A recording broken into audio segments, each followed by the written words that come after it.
this wave saw a different set of people, younger people, older people in the first wave. This time we saw younger people. Now they think that it's getting, we're going to see children being impacted. Do you agree with that? I think that's very irresponsible, with all due respect. I would not make such a statement in the midst of a pandemic when there are so many bigger, real challenges India is facing. And I'll tell you why.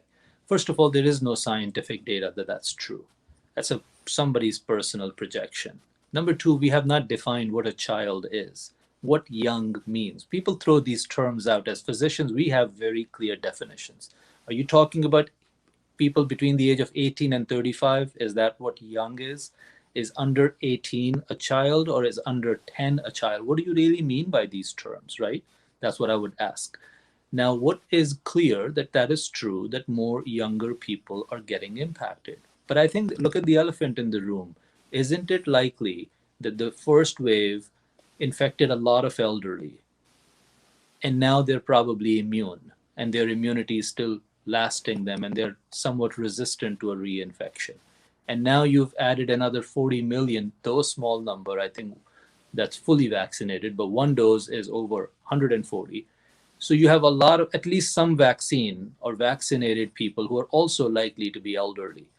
And number three, the elderly may be a little bit protecting themselves more as well, staying home, staying out of trouble. And young people may be living a little bit more high risk lifestyle, going out to offices, work, parties, whatnot.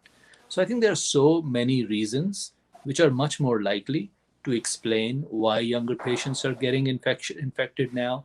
Now, again, it's concerning if they're getting bad outcomes. But the way to make these assertions is to publish it. And I understand it takes time, but there's a lot of preprint coming from China, coming from Italy, from all other countries. So I think doctors, if they're seeing something abnormal, we need to invest resources, give them resources that they can push out some preprints. So folks like me can look at real data rather than learning from the media. If I see something, and then no disrespect to media, but I don't think science works that way. I cannot look at a media story and which does not answer my questions and then draw a conclusion. So today, I have not seen, and if somebody has, I'm very open-minded. I'll come again and apologize to your audience. But if you think there is good data out there to suggest that children are at risk in India, send it to me and I will be happy to review it. But I have not seen good data to make such a conclusion. Children can get this virus, they can get infected, no question. This is more transmissible. You're likely to see more infections in youth and children because it's more transmissible.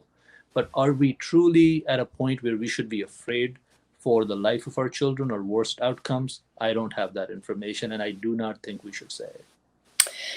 Are more waves inevitable as well, doctor? Yeah, so this is a tough one, right? So once this virus gets a hold in a country like it has in India, think of it like a flat tire, like a punctured tire.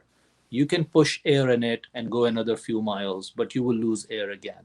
You can keep pushing air, but unless you fix that puncture or you change the tube, you're not safe. So the way it is, every lockdown is like you're just pushing more air in the tire. It's going to give you some time. But the permanent solution, the fix of that puncture, is vaccination. So unless the country gets to something more than 50%, and that's just a low threshold, I think ultimately you got to get to 70, 80%. But once you get to 50%, chances are you will at least not see big waves anymore. As long as you are way below 50%, like today, I think unfortunately nothing can be said. Unfortunately, we are not in control and virus is driving. You get to switch seats around that 50% mark. That's what we are seeing here in the United States. To give you perspective, we were having over 100,000 deaths in January and February in US in a month. And now the total deaths in a month are about 15 to 18,000. Americans have not changed. They're very, people don't change that quickly. The mask and social distancing hasn't changed. The only factor that has changed is about 60% of the country is now vaccinated. So I think that's the key thing. I know this is not something people like to hear. I know it's difficult. I know currently there are vaccine issues. But just because it's difficult does not mean I need to change my answer. the right direction, the right answer. And this is true for India, it's true for Pakistan, it's true for every country. You want to permanently control this virus, ramp up your vaccine. There is no other shortcut, no other treatment. And that brings me to my final question, because we are nowhere near that 50%, Dr. Yunus. And so we all looked at, as you said, America had such high numbers of people dying just a few months ago. And now you have the CDC saying that if you've been vaccinated, you can go ahead and take off your mask outdoors. First of all, do you, because I think it's left some kind of mixed signals in the US. Not everyone seems to be convinced by that. Are you? And second, in this region, in the subcontinent, that seems to be years away, isn't it? Yeah, so let's start with the first one. I'm fully supportive. I think CDC is doing the right thing. They just perhaps came out a little abruptly.